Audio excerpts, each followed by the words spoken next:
Hi friends, welcome back to NCERT in Telugu. నా పేరు Ashok. So ఈ వీడియో వచ్చేసి మనకి 4th chapter youth in Nazi Germany. So ఇది బ్యాక్ టు బ్యాక్ ఇవాళ థర్డ్ వీడియో. ఇంకొక చాప్టర్ మాత్రమే ఉంది దీంట్లో. సో మనము పొలిటికల్గా సిచ్యువేషన్ చూస్తున్నాము, ద గ్రేట్ డిప్రెషన్ గురించి చూస్తున్నాము, యుద్ధం చూస్తున్నాము.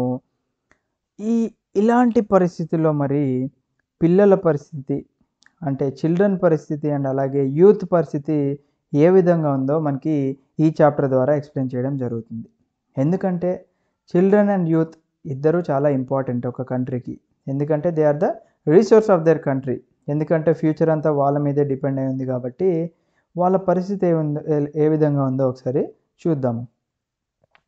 So Hitler was fanatically interested in the youth of the country. So ఆయనకి యూత్ అంటే చాలా ఇంట్రెస్ట్ ఉండేది. ఎందుకు అంటే నాజిజం యొక్క ఐడియాలజీ, హిట్లర్ యొక్క ఐడియాలజీ అనేది మనకి పిల్లలకి చిన్నప్పటి నుంచి నేర్పిస్తేనే వాళ్ళలో పాతుకుపోతుంది ఆ ఐడియాలజీ అని చెప్పేసి భావించుతూ ఉండేవాళ్ళు అనమాట. సో పిల్లలకి ఆబ్వియస్గా ఎక్కడ టీచ్ చేస్తారు అంటే స్కూల్స్లో టీచ్ చేస్తారు. అండ్ అలాగే చదువు రాని వాళ్ళని ఎక్కడ ఉంటారు, బయట ఉంటారు కాబట్టి బయట కూడా వీళ్ళు both inside and out side the school వీళ్ళు చాలా ఇంపార్టెంట్. ఎందుకంటే నాజిజం ఒక ఐడియాలజీ వీళ్ళందరికీ తెలియాలి కాబట్టి. మరి అందరినీ పిల్లల్ని స్కూల్కి పంపించేవారా అనేది ఒక క్వశ్చన్గా మారింది. ఎందుకు?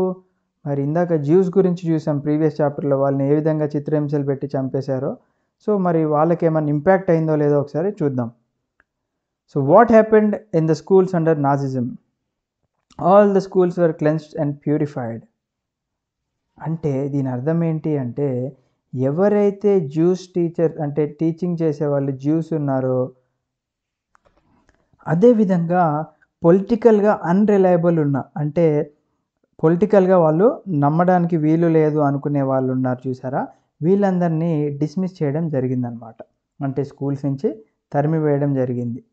అండ్ అలాగే చిల్డ్రన్ని కూడా ఇక్కడ సెగ్రిగేట్ చేయడం జరిగింది. ఏం చేశారు సెగ్రిగేషన్ అంటే, German and Jews could not sit together or play together. So చూడండి, చిన్నపిల్లల్లో చిన్నప్పటి నుంచే నాజీ ఐడియాలజీ మనకి ఇక్కడ కనిపిస్తుంది. అంటే జ్యూస్ని సపరేట్ చేశారు అండ్ అలాగే జర్మన్ పీపుల్ని మనకి సపరేట్ చేయడం జరిగింది కదా. అదేవిధంగా మనకి పిల్లల్లో కూడా కనిపిస్తుంది. జర్మన్ అండ్ జ్యూస్ని ఇద్దరు ఒకటే పక్క పక్కన కూర్చోకూడదు అండ్ అలాగే పక్క పక్కన ఆడుకోకూడదు. సబ్సీక్వెంట్లీ అన్డిజైరబుల్ చిల్డ్రన్ అంటే అర్హత లేని చిల్డ్రన్ ఎవరైతే జ్యూస్ ఉన్నారో లేదా ఫిజికల్గా హ్యాండిక్యాప్డ్ ఉన్నారో వీళ్ళందరినీ స్కూల్స్ నుంచి బయటికి పంపించేయడం జరిగింది. వీళ్ళతో పాటుగా జిప్సీస్ కూడా ఉన్నారు, వీళ్ళని కూడా స్కూల్ నుంచి బయటికి పంపించేసి ఫైనల్గా 1940లో ఏం చేశారు, గ్యాస్ ఛాంబర్స్కి తీసుకొని వెళ్ళారు. చూడండి, చిన్నపిల్లల్ని కూడా ఎంత చిత్రహింసలు పెట్టి చంపారు. So good German children were subjected to A process of Nazi schooling, A prolonged period of ideological training. So ఎవరైతే మంచిగా జర్మన్ చిల్డ్రన్ ఉన్నారో వాళ్ళకి మాత్రమే స్కూల్ అంటే స్కూల్స్లో టీచింగ్ చెప్పేవారు. అండ్ నాజిజం యొక్క ఐడియాలజీని వాళ్ళకి ట్రైన్ చేస్తూ ఉండేవాళ్ళు. అండ్ స్కూల్ టెక్స్ట్ బుక్స్ ఏవైతే ఉన్నాయో అప్పటి వరకు సిలబస్ వాటినన్నిటిని మళ్ళీ తిరగరాయడం జరిగింది. నాజీ ఐడియాస్నే దాంట్లో ఎక్కువగా ఇంట్రడ్యూస్ చేయడం జరిగిందనమాట. సో టెక్స్ట్ బుక్స్లో ఒక కొత్త సబ్జెక్ట్ ఇంట్రడ్యూస్ చేయడం జరిగింది. దాన్నే రేషియల్ సైన్స్. రేషియల్ సైన్స్ అనే ఒక చాప్టర్ ఇంట్రడ్యూస్ చేయడం జరిగిందనమాట. దీని ద్వారా పిల్లలకి ఏం తెలుస్తుంది అంటే నాజీ యొక్క రేసిజం గురించి తెలియడానికి. అండ్ ఈవెన్ మ్యాథ్స్ క్లాసెస్లో కూడా జ్యూస్ యొక్క స్టెరియోటైప్స్ అంటే వాళ్ళు ఏ విధంగా ఉండాలి, జ్యూస్ యొక్క జాతి గురించి వాళ్ళు మెన్షన్ చేయడం జరిగేది. And children were taught to be loyal and submissive and hate Jews and worship Hitler. So వీళ్ళందరికీ అంటే పిల్లలందరికీ ఏం నేర్పించారంటే, మీరు హిట్లర్ని వర్షిప్ చేయాలి, అంటే హిట్లర్నే పూజించాలి, జ్యూస్ అందరినీ మీరు హేట్ చేయాలి అండ్ అలాగే మీరు కంట్రీకి లాయల్గా ఉండాలి అండ్ సబ్మిసివ్గా ఉండాలని చెప్పేసి చెప్తున్నారు. చిన్నప్పటి నుంచే వాళ్ళకి నేర్పించడం జరిగింది. ఇంకోటి వచ్చేసి పిల్లల్లో మెయిన్గా వైలెన్స్ అంటే హింస చేసే ఐడియాలు ఉండాలి అండ్ పిల్లల్లో అగ్రెషన్ ఉండాలని చెప్పేసి స్పోర్ట్స్ కూడా ఏ విధంగా ఆర్గనైజ్ చేసేవాళ్ళంటే ఎక్కువగా బాక్సింగ్ ఉంటే బాగుంటుంది పిల్లలకి అని చెప్పేసి అతను భావించేవాళ్ళు. ఎందుకంటే బాక్సింగ్ చేయడం వల్ల వాళ్ళు స్ట్రాంగ్‌గా అవుతారు అండ్ అలాగే మంచి మ్యాస్కులిన్‌గా ఉంటారని చెప్పేసి ఆయన యొక్క భావన అనమాట. సో ఇప్పటి వరకు చిల్డ్రన్ గురించి అయిపోయింది. ఇప్పుడు యూత్ గురించి చదువుకుందాం. సో యూత్‌ని ఎడ్యుకేట్ చేయడానికి ఏం చేసేవాళ్ళంటే కొన్ని యూత్ ఆర్గనైజేషన్‌ని సెట్ చేయడం జరిగింది. ఓకే. సో ఇక్కడ జంగ్ వోక్ అని చెప్పేసి ఒక యూత్ ఆర్గనైజేషన్ ఉంది. ఎవరికైతే 10 సంవత్సరాలు వస్తాయో వాళ్ళందరూ కూడా ఈ ఆర్గనైజేషన్‌లో ఎంటర్ అవ్వాల్సి ఉంటుంది. అండ్ 14 సంవత్సరాలు వచ్చిన వాళ్ళందరూ కూడా నాజీ యూత్ ఆర్గనైజేషన్ జాయిన్ అవ్వాల్సి ఉంటుందన్నమాట. సో నాజీ యూత్ ఆర్గనైజేషన్ అంటే నథింగ్ బట్ హిట్లర్ యూత్ అని చెప్పుకోవచ్చు. ఇక్కడ హిట్లర్‌ని ఎలా వర్షిప్ చేయాలి అంటే వార్‌ని ఎలా వర్షిప్ చేయాలి, అగ్రెషన్‌గా ఎలా ఉండాలి, వయలెన్స్ ఎలా క్రియేట్ చేయాలి, డెమోక్రసీని ఏ విధంగా ఎలిమినేట్ చేయాలి, జ్యూస్‌ని ఏ విధంగా ఎలిమినేట్ చేయాలి, కమ్యూనిస్ట్‌ని, జిప్సీస్‌ని వీళ్ళందరినీ అన్‌డిజైరబుల్ కేటగిరీ కింద ఏ విధంగా పెట్టాలి అని చెప్పేసి డిఫరెంట్ ఐడియాలజీ అనేది పిల్లల్లోకి నింపడం జరిగేది. సో ఈ విధంగా పిల్లల్ని ట్రైనింగ్ అనేది ఇస్తూ ఉండేవాళ్ళు.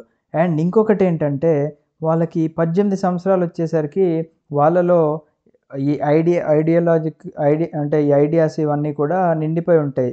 సో వాళ్ళకి అప్పటికే ఫిజికల్ ట్రైనింగ్ ఇవ్వడం జరుగుతుంది. అండ్ అలాగే నాజీ యొక్క ఐడియాస్ అనేవి వాళ్ళలో నింపడం జరుగుతుంది. సో వాళ్ళు 18 సంవత్సరాలు వచ్చేసరికి లేబర్ సర్వీస్‌లో జాయిన్ అవుతూ ఉంటారనమాట. అండ్ మెయిన్‌గా ఏంటంటే ఆర్మ్డ్ ఫోర్సెస్ ఎక్కువగా ఆర్మీలో జాయిన్ అవ్వడం అండ్ అలాగే నాజీ ఆర్గనైజేషన్స్‌లో జాయిన్ అవుతూ ఉండేవారు. And the youth league of the Nazi 1922లో ఫార్మ్ చేశారు. తర్వాత దాన్ని హిట్లర్ యూత్ కింద మార్చడం జరిగింది.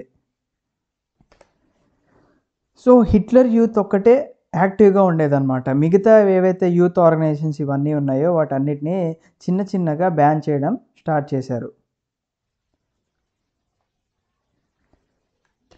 సో ఇక్కడ మనకిచ్చారు చూడండి. All boys between the age of 6 and 10 అంటే 6 నుంచి 10 సంవత్సరాల వాళ్ళందరికీ ఒక ప్రిలిమినరీ ట్రైనింగ్ అనేది ఇచ్చేవాళ్ళు నాజీ ఐడియాలజీ గురించి. అండ్ ట్రైనింగ్ ముగిసే సమయానికి వాళ్ళు ఒక ఓత్ తీసుకునేవాళ్ళు. అంటే ఒక ప్రమాణం చేసేవారనమాట. మేము హిట్లర్‌కి లాయల్‌గా ఉంటాము అని చెప్పేసి. సో ఆ ఓతే మనకి ఇక్కడ ఇచ్చారు చూడండి. In the presence of this blood banner which represents our Fuhrer అనేటోళ్ళనమాట. ఫూర్హా అంటే జర్మన్‌లో నాయకుడు అని చెప్పేసి అర్థం. సో ఆ బ్లడ్ బ్యానర్ ఏదైతే ఉందో అంటే రెడ్ కలర్‌లో మనకు కనిపిస్తున్న నాజీ బ్యానర్ ఉంటుంది కదా! స్వస్తిక్ సింబల్‌తో. So in the presence of this blood banner which represents our Fuhrer I swear to devote all my energies and my strength to the saviour of our country Adolf Hitler. అంటే నా ఇప్పటివరకు నేను నేర్చుకున్నవన్నీ కూడా అంటే నా ఎనర్జీస్, నా strength మొత్తం నేను ఈ కంట్రీకి అర్పించేస్తాను. అండ్ అలాగే I'm willing and ready to give up my life for him. అంటే నేను నా ప్రాణాలను ఇవ్వడానికి అంటే నా ప్రాణాలు హిట్లర్‌కి త్యాగం చేయడానికి కూడా నేను వెనకడుగు వేయను. సో హెల్ప్ మీ గాడ్ అని చెప్పేసి ఈ ఓత్ తీసుకునేవాళ్ళనమాట ట్రైనింగ్ అయిపోయిన తర్వాత. సో ఇది ఎవరు ఓన్లీ నాజీ చిల్డ్రన్ వరకు. అదే జూయిష్ చిల్డ్రన్‌ని చూసుకున్నట్లయితే ఇక్కడ చూడండి పాపం Jewish children arriving at a death factory to be gassed. So ఈ పిల్లవాడైతే ఏడుస్తున్నాడు అండ్ వీడికి కొంచెం భయంగా ఉంది. ఎందుకంటే గ్యాస్ ఛాంబర్‌లో వేసి చంపేస్తారు కాబట్టి. ఇక్కడ ఇంకొక బాక్స్‌లో ఒక స్టేట్మెంట్ ఇచ్చారు చూడండి.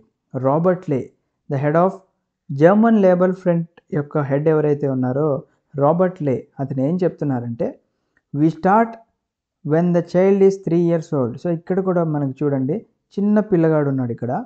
3 సంవత్సరాలు వచ్చిన తర్వాతే వీళ్ళు ప్రాసెస్ అనేది స్టార్ట్ చేస్తారు. ఆ ప్రాసెస్ ఏ విధంగా ఉంటుంది? As soon as he is even he even starts to think he is given a little flag to wave. అంటే అతనికి ఎప్పుడైతే ఆలోచించే వయసు వస్తుందో అంటే థింకింగ్ ఏజ్ అనేది ఎప్పుడొస్తుందో అప్పటికే అతని చేతిలో ఈ విధంగా రెడ్ ఫ్లాగ్ అనేది పెట్టేస్తాం మేము అని చెప్పేసి అంటున్నారు.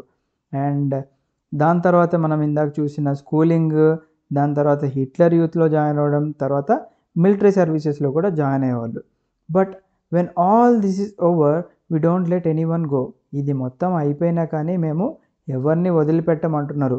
ద లేబర్ ఫ్రంట్ ఏదైతే ఉందో takes hold of them and keeps hold until they go to the grave. అంటే వీళ్ళు ఇంత కష్టపడి ఇవన్నీ చేసినా కానీ ఓత్ ఏం తీసుకున్నారు, మేము హిట్లర్కి ప్రాణాలు అర్పించడానికైనా రెడీ అన్నారు కదా, సో వీళ్ళందరినీ వీళ్ళ గుప్పెట్లోనే ఉంచుకొని వాళ్ళని సమాధి చేసేస్తారు అని చెప్పేసి చెప్తున్నారు, వాళ్ళకి నచ్చినా నచ్చకపోయినా.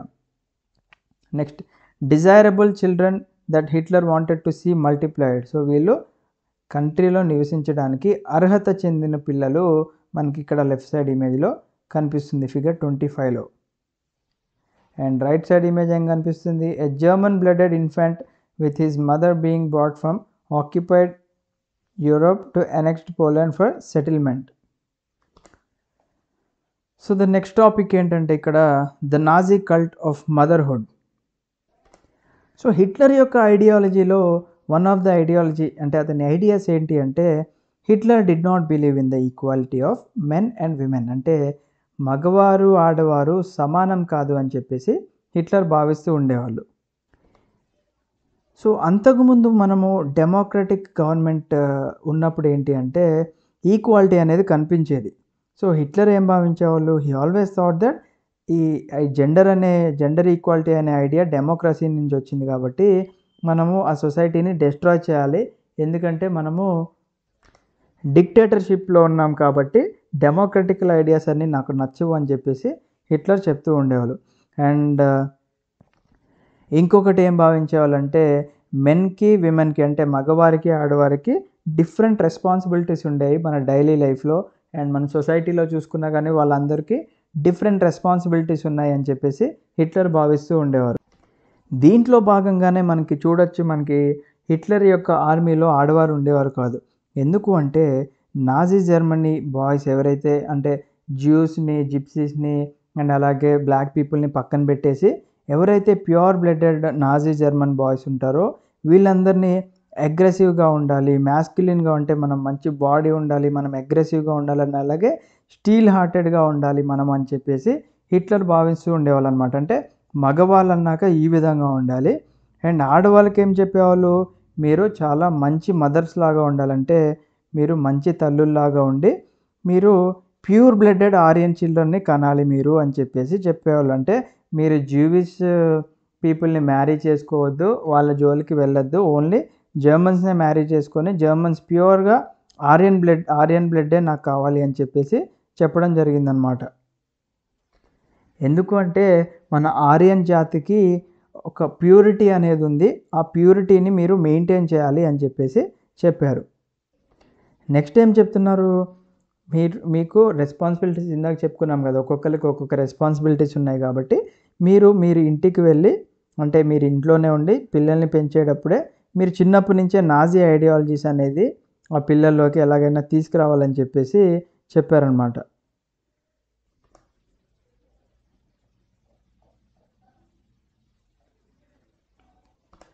సో హిట్లర్ చెప్పినట్టుగానే ఆడవాళ్ళు ఇంట్లోనే ఉండి పిల్లల్ని కని వాళ్ళకి నాజీ ఐడియాలజీస్ అనేది తీసుకురావడం జరిగింది. బట్ 1933లో హిట్లర్ ఏం చెప్పారు, in my state the mother is the most important citizen. So ఆయన స్టేట్లో మదర్ అంటే తల్లి ఒక ఇంపార్టెంట్ సిటిజన్ అని చెప్పేసి అన్నారు. But in Nazi Germany all mothers were not treated equally. But Nazi జర్మనీకి వచ్చేసరికి ఏం చెప్పారు, అందరు తల్లులు ఒకటే కాదు అని చెప్పేసి అన్నారు. ఎందుకంటే women who bore racially undesirable children were punished and those who produced racially desirable children were awarded. So undesirable children అంటే ఎవరైతే ఆడవాళ్ళు అన్ఫిట్గా ఉన్న పిల్లల్ని కంటారో వాళ్ళని హిట్లర్ పనిష్ చేసేవాడు, తల్లుల్ని. అండ్ అలాగే ఎవరైతే మంచి ఫిట్గా డిజైరబుల్ అంటే అర్హత చెంది మంచిగా ఉన్న పిల్లల్ని కన్నా తల్లుల్ని ఏం చేసేవాడంటే అవార్డ్ చేయడం జరిగిందనమాట. అండ్ ఇంకోటి ఏంటంటే డిజైరబుల్ చిల్డ్రన్ కన్నా తల్లులకి అండ్ అలాగే పిల్లలకి ఏం చేసేవాళ్ళంటే హాస్పిటల్స్లో ట్రీట్మెంట్లో కొంచెం కన్సెషన్ ఇచ్చేవారు. అండ్ అలాగే షాప్స్లో కానీ థియేటర్స్లో కానీ and tickets, travel tickets, rail fares ఇవన్నీ కూడా వాళ్ళకి చాలా ఫేవరబుల్గా ఉండేవన్నమాట. అండ్ అలాగే a bronze cross was given for 4 children and silver for 6 and gold for 8. అంటే హిట్లర్ ఏం చేసేవాళ్ళు, మీరు ఎంతమంది పిల్లల్ని కంటే మీకు అన్ని మెడల్స్ వస్తాయని చెప్పేసి ప్రొటెక్షన్ గురించి మాట్లాడుతున్నారనమాట ఇక్కడ. అంటే నలుగురు పిల్లల్ని కన్న వాళ్ళకి ఒక బ్రాంజ్ క్రాస్ ఉండేదనమాట. అంటే ఒక ఇట్లా ప్లస్ సింబల్ ఉండేసి మధ్యలో స్వస్తిక్ సింబల్ ఉండి ఒక బ్రాంజ్ క్రాస్ ఉండేది. అది అంటే బ్రాంజ్ మెడల్ అనమాట. నథింగ్ బట్ నలుగురు పిల్లల కంటే బ్రాంజ్ మెడల్, ఆరుగురి కంటే సిల్వర్ అండ్ 8 కన్నా ఎక్కువ కన్న వాళ్ళకి గోల్డ్ మెడల్ ఇవ్వడం జరిగేది. అండ్ ది ఆర్యన్ విమెన్ ఎవరైతే ఉన్నారో వీళ్ళ ఐడియాస్ నుంచి కొంచెం డీవియేట్ అయ్యి ఉండి అంటే వీళ్ళ కోడ్ ఆఫ్ కాండక్ట్‌ని కొంచెం మిస్‌యూజ్ చేసుకున్నప్పుడు వీళ్ళని బాగా పనిష్ చేస్తూ ఉండేవారు. అండ్ అలాగే those who maintain contact with Jews, Poles and Russians అంటే జూయిష్ పీపుల్‌తో అండ్ అలాగే పోలాండ్ పీపుల్‌తో అండ్ రష్యన్‌తో ఎవరైతే కాంటాక్ట్‌లో ఉండేవాళ్ళో వీళ్ళందరి హెడ్స్ షేవ్ చేసి అంటే గుండు చేసి వీళ్ళకి ఏం చేసేవారు, వాళ్ళ మొఖం పైన బొగ్గు పూసి వాళ్ళకి గుండు చేసి వాళ్ళకి టౌన్ మధ్యలో తిప్పుతూ ఉండేవాళ్ళంట. అంటే అందరి ప్రజల మధ్యలో వాళ్ళ ఇజ్జత్ తీయడానికి తిప్పుతూ ఉండేవాళ్ళు. అండ్ ఇంకో ఏం చేసేవాళ్ళు, మెడలో ఒక బోర్డ్ తగిలించేవాళ్ళు. I have sullied the honour of the nation అని చెప్పేసి. అంటే నేను నా నేషన్‌ని మోసం చేసినట్టుగా అని చెప్పేసి చెప్పడం జరిగేది. అండ్ చాలామందికి ఇలా చేసినందుకు జైల్లో వేసేవాళ్ళు. అండ్ అలాగే వాళ్ళ యొక్క హస్బెండ్స్ అండ్ వీళ్ళ యొక్క ఫ్యామిలీస్‌ని కోల్పోయేవాళ్ళనమాట క్రిమినల్ అఫెన్స్ కింద ట్రీట్ చేసి. సో, నాజీ పీపుల్ ఏం చేసేవాళ్ళు, వాళ్ళు తెలివిగా వ్యవహరించారు ఇక్కడ. ఎందుకంటే the Nazi regime use the language and media with care and often to great effect. So, వీళ్ళు ఎక్కడైతే వాడాల్సిన పదాలు ఉన్నాయో ఇవన్నీ కూడా చాలా జాగ్రత్తగా వాడేవారనమాట. అంటే వీరు ఎక్కడా కానీ కిల్ కానీ, మర్డర్ కానీ ఇలాంటి పదాలు వాళ్ళ అఫీషియల్ కమ్యూనికేషన్‌లో యూజ్ చేయలేదనమాట. ఎందుకంటే మాస్ కిల్లింగ్స్ ఏవైతే ఉన్నాయో వాటన్నిటిని వీళ్ళు ఏం చేశారు, స్పెషల్ ట్రీట్మెంట్, ఫైనల్ సొల్యూషన్ అని చెప్పేసి ఇండైరెక్ట్ లాంగ్వేజ్‌లో రాయడం జరిగిందనమాట. అంటే ఇక్కడ special treatment and final solution అంటే ఏంటి అంటే మాస్ కిల్లింగ్ అంటే జ్యూస్‌ని చంపాలి. అండ్ అలాగే డిజేబుల్డ్ ఉన్న వాళ్ళందరికీ యుతనేషియా వర్డ్ యూజ్ చేస్తూ ఉండేవాళ్ళు. అండ్ దీంతో పాటుగా సెలక్షన్ అండ్ డిసిన్ఫెక్షన్స్ లాంటి పదాలు కూడా వీళ్ళు ఎక్కువగా వాడుతూ ఉండేవాళ్ళు. ఇంకొకటి ఏంటంటే ఎవాక్యుయేషన్ అనే పదం ఎక్కువగా వాడుతూ ఉండేవాళ్ళు. ఎవాక్యుయేషన్ అంటే నథింగ్ బట్ ఏంటంటే జనాల్ని గ్యాస్ ఛాంబర్స్‌లోకి తరలించడాన్నే ఎవాక్యుయేషన్ అని చెప్పేసి మాట్లాడుతూ ఉండేవాళ్ళు. అండ్ ఎవాక్యుయేషన్‌లో భాగంగా ఎక్కడికి ఎవాక్యుయేట్ చేసేవారు, గ్యాస్ ఛాంబర్స్‌కి ఎవాక్యుయేట్ చేయడం జరిగేది కదా! మరి గ్యాస్ ఛాంబర్స్‌ని ఏమని పిలిచేవాళ్ళంటే డిసిన్ఫెక్షన్ ఏరియాస్ అని చెప్పేసి చాలా తెలివిగా వీళ్ళు పదాలు వాడుతూ ఉండేవాళ్ళు. అండ్ ఈ గ్యాస్ ఛాంబర్స్ ఏ విధంగా కనిపిస్తూ ఉండేయంటే మనం డైలీ యూజ్ చేసే బాత్రూమ్స్ లాగా కనిపిస్తూ ఉండేవి విత్ ఫేక్ షవర్ హెడ్స్. అంటే పైన ఫేక్ షవర్స్ అంటే స్నానం చేయడానికి షవర్ యూజ్ చేస్తూ ఉంటాం కదా, ఆ విధంగా కనిపించాయి అన్నమాట. అంటే వీళ్ళు ఎక్కడ కూడా బయటపడుకోకుండా చాలా జాగ్రత్తగా మేనేజ్ చేసుకుంటూ వచ్చారు. నెక్స్ట్ వచ్చేసి నాజీ పార్టీకి ఎక్కువగా అంటే సపోర్ట్ అంటే హిట్లర్‌కి ఎక్కువగా సపోర్ట్ రావడానికి అండ్ అలాగే నాజీ ఐడియాస్ ఎక్కువగా స్ప్రెడ్ చేయడానికి వాళ్ళు ఏం చేసేవాళ్ళంటే ఎక్కువగా ఇమేజెస్ అంటే బొమ్మలు తీయడం కానీ, ఫిల్మ్స్ తీయడం కానీ, లేకపోతే రేడియోస్ ద్వారా, పోస్టర్స్ ద్వారా అండ్ అలాగే స్లోగన్స్ అండ్ లీఫ్లెట్స్ ద్వారా ఎక్కువగా ప్రమోట్ చేసుకుంటూ ఉండేవాళ్ళు వాళ్ళ గురించి. అండ్ ఎవరైతే మనకి ఎనిమీ యొక్క గ్రూప్ కనిపించినట్లయితే వాళ్ళని బాగా అబ్యూస్ చేయడం, వాళ్ళని కొట్టడము, తిట్టడం అండ్ వాళ్ళని ఈవిల్ కింద కన్సిడర్ చేస్తూ ఉండేవారు. అండ్ అలాగే చాలా మూవీస్ కూడా తీస్తూ ఉండేవాళ్ళు. అంటే జ్యూస్ గురించి తెలపడానికి అండ్ అలాగే వాళ్ళ మెయిన్ ఉద్దేశ్యం ఏంటంటే జ్యూస్‌ని చంపడం కదా! సో, ఆ హేట్రెడ్ అనేది మనకి ఆ మూవీస్‌లో కనిపిస్తూ ఉంటుంది. అండ్ దాంట్లో భాగంగా తీసిన మూవీ ఒకటి 'ద ఇటర్నల్ జ్యూ' అని చెప్పేసి తీయడం జరిగింది.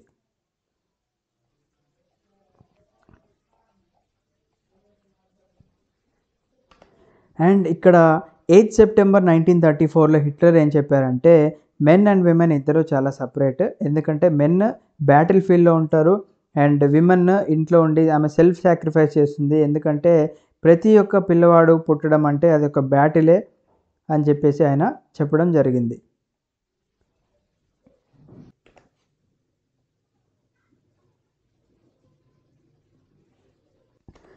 సో, నెక్స్ట్ ఏం చెప్తున్నారంటే గడ్డం వేసుకొని అండ్ జూయిష్ పీపుల్‌కి, జర్మన్ పీపుల్‌కి మధ్యలో వాళ్ళ యొక్క ఔట్‌వర్డ్ అపియరెన్స్ వల్ల డిస్టింగ్విష్ చేయడానికి చాలా కష్టంగా ఉండేదని చెప్తున్నారు. అండ్ వాళ్ళు జ్యూస్‌ని ఏ విధంగా పిలిచేవాళ్ళంటే వర్మిన్స్ అని, రాట్స్ అని, పెస్ట్స్ అని ఈ విధంగా పిలుస్తూ ఉండేవారు. అండ్ అలాగే వాళ్ళని రాడెంట్స్‌తో కంపేర్ చేస్తూ ఉండేవారు. సో, నాజిజం అనేది ఏం చేసిందంటే జనాల యొక్క మెయిన్‌గా మైండ్‌తో ఆడుకుంది. వాళ్ళ యొక్క ఎమోషన్స్‌తో ఆడుకొని హేట్రెడ్ అండ్ యాంగర్ అనేది నాజీ పీపుల్‌లో తీసుకొనొచ్చి జ్యూస్‌ని అన్‌డిజైరబుల్ కేటగిరీలోకి వేసి పడేసింది. అండ్ అలాగే ఇలాంటి ప్రాబ్లమ్స్ అన్నిటికి సొల్యూషన్ ఏంటి అంటే నాజీ పార్టీకి మీరు సపోర్ట్ చేసినట్లయితేనే ఒక సొల్యూషన్ అనేది దొరుకుతుంది అని చెప్పేసి మనకి చెప్తున్నారిక్కడ. అండ్ ఇక్కడ ఒక పోస్టర్ చూడొచ్చు. German farmer you belong to Hitler why అని చెప్పేసి అడుగుతున్నారు.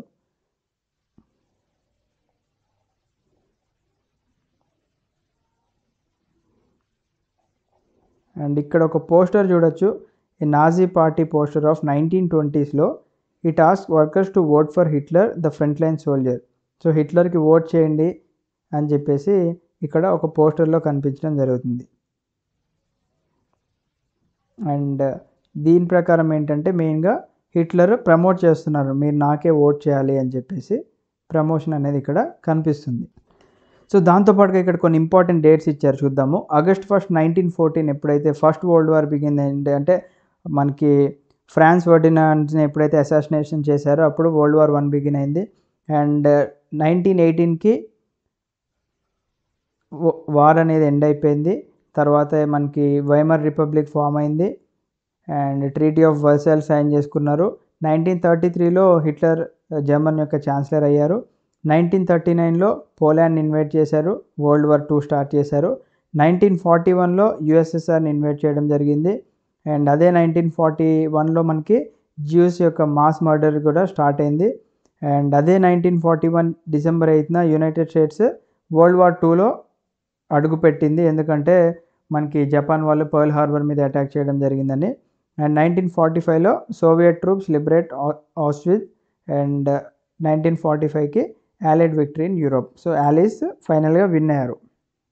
అంటే యాక్సిస్ పవర్స్ ఏదైతే ఉన్నాయో మనకి జర్మనీ, ఫ్రాన్స్ అండ్ అలాగే జపాన్ ఆ 3 ఓడిపోయినాయి.